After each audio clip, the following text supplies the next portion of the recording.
Chocolate পছন্দ করে না এমন মানুষ খুঁজে পাওয়া খুবই দুর্লভ।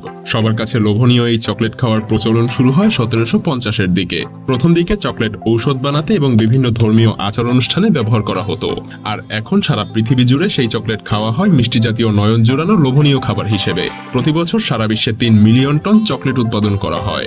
বর্তমান সময়েও সারা পৃথিবীতে চকলেটের অনেক বড় অর্থনৈতিক ভূমিকা রয়েছে। এবার আসা যাক চকলেট কোথায় সবচাইতে বেশি উৎপাদন হয়। চকলেটের জন্মভূমি আফ্রিকাতেই। আফ্রিকার 25 ডিগ্রি সেলসিয়াস তাপমাত্রা এবং 80% আর্দ্রতা চকলেট উৎপাদনের জন্য খুবই উপযোগী। আফ্রিকার ঘানা সহ বিভিন্ন এলাকায় প্রচুর পরিমাণে চকলেট উৎপাদন করা হয়। প্রাচীন মায়ান সভ্যতার সময়েও চকলেট খাওয়া হতো, আর মায়ানদেরও কিন্তু আদি নিবাস ছিল আফ্রিকা এবং আমেরিকাতে। এই চকলেট উৎপাদন করা হয় একটা গাছের ফল থেকে। ফলটা আফ্রিকাতে ক্যাকাও নামে পরিচিত।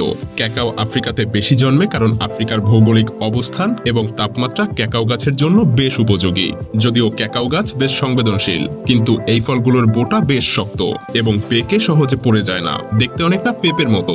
তাছাড়া এই গাছের ফলগুলো একটার পর আরেকটা জন্মে, এজন্য সহজে এরা গাছ থেকে পেকে পড়ে যায় না। এক একটা ফলে প্রায় 40টার মতো বীজ থাকে। চকলেট উৎপাদনের প্রক্রিয়ার শুরুতে ক্যাকাও ফল গাছ থেকে সংগ্রহ করা হয়। এগুলোকে গাছ থেকে সংগ্রহ করার পর কৃষকেরা মাটিতে বসে নিজ হাতে ক্যাকাও ফল থেকে বীজ আলাদা করে। ক্যাকাও ফলের বীজ সাদা রঙের এবং এর খোসার ভিতরটা খুবই আঠালো অবস্থায় থাকে। প্রতিটা ফলে প্রায় 40টা আঠালো বীজ থাকে। ক্যাকাও ফলের বীজ কৃষকেরা নিজ হাতেই সংগ্রহ করে থাকে। মজার ব্যাপার হলো, এই আঠালো বীজ একত্র করার সময় একবারও মনে হবে না যে এগুলো দিয়ে আসলে চকলেট বানানো যায়। ফল থেকে বীজ আলাদা করার পর এগুলো ফার্মেন্টেশন বক্সে রাখা হয়। 3 থেকে 9 দিন পর্যন্ত ফার্মেন্টেশন বস্তায় বীজ পাতার সাহায্যে ঢেকে রাখা হয়। এর কারণে বীজে থাকা সমস্ত রকম ব্যাকটেরিয়া দূর হয় এবং বীজের আসল কালার চলে আসে।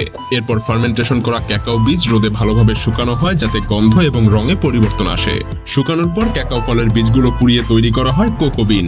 এরপর ক্যাকাও বিনগুলো আবারও রোদে শুকানো হয়, কারণ রোদে শুকানোর ফলে বীজগুলোতে ছত্রাক এবং ব্যাকটেরিয়ার পরিমাণ অনেকটাই কমে যায়, আর সেই সাথে সেগুলো নষ্ট হওয়ারও ভয় থাকে না। এরপরেই শুকানো বিনগুলো পৃথিবীর বিভিন্ন ফ্যাক্টরিতে নেওয়ার জন্য উপযুক্ত হয়ে যায়। ফ্যাক্টরিতে আসার পর কোয়ালিটি বিনগুলোকে পরিশোধন এবং যাচাই করা হয়।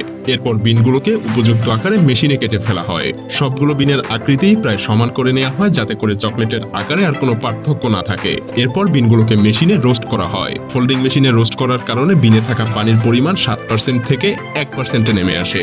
এরপর এই বিনগুলোতে প্রায় 3000 প্রকারের কেমিক্যাল ব্যবহার করে 30 মিনিট থেকে 2 ঘন্টা ধরে রোস্ট করা হয়। এতে করে পচন বা নষ্ট হওয়ারও আর ভয় থাকে না।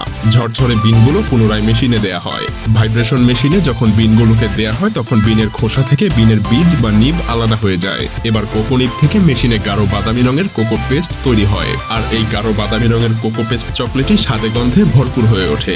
এই কোকো পেস্ট তৈরির সময় এর ঘনত্ব এবং স্বাদে অনেকটা অ্যালকোহলিক ফ্লেভার আসে। এটাকে বলা হয় chocolate liquor. Alcoholic chocolate liquor থেকে তেল এবং চর্বি আলাদা করে ফেলা হয়। এরপর চকলেটের বাকি অংশ গাঢ় বাদামি রঙের রূপ নেয়। তেল চর্বি আলাদা করার পর শুধুমাত্র কোকো পাউডার পাওয়া যায়, আর এই ঘন কোকো পাউডার আলাদাভাবেও বাজারজাত করা হয়। কোকো পাউডারের সাথে আগে থেকেই আলাদা করা চকলেট লিকার, চর্বি, মধু এবং গুঁড়া দুধ মিশিয়ে বিভিন্ন ফ্লেভারের চকলেট তৈরি করা হয়। চকলেটের এই বিভিন্ন উপাদান মেশানোর এই মিশ্রণকে ভালোভাবে মেশিনে স্মুথ করা হয়। এরপর মোল্ডে ঢেলে ঠান্ডা করে বিভিন্ন আকৃতি এবং ডিজাইন দেওয়া হয়। তবে তার আগে ফাইনাল চেক করা হয় যে চকলেটে কোনো রকম বুদবুদ বা এয়ার বাবল আছে কিনা, কারণ এয়ার বাবল থাকলে চকলেট ভেঙে যায় আর সহজেই নষ্ট হয়ে যায়। আর এরপরেই বিভিন্ন ডিজাইনে চকলেট তৈরি করা হয়। এরপর এগুলোকে ফয়েল এবং প্যাকেজিং করা হয়। প্রতিটা চকলেট বার প্যাকেজিং করার আগে অ্যালুমিনিয়াম ফয়েলে মোড়ানো হয়। আকারে চকলেট ছোট হলেও প্রতি বছর আফ্রিকা চকলেট থেকে প্রায় $50 বিলিয়ন আয় করে, যা তাদের দেশের অর্থনীতিকে দিন দিন চাঙ্গা করে তুলছে। সারা বিশ্বে সারা বছর ধরে প্রচুর পরিমাণে চকলেট বিক্রি হয়, আর চকলেট পেলে খুশি হয় না এমন মানুষ খুঁজে পাওয়া মনে হয় সম্ভব না।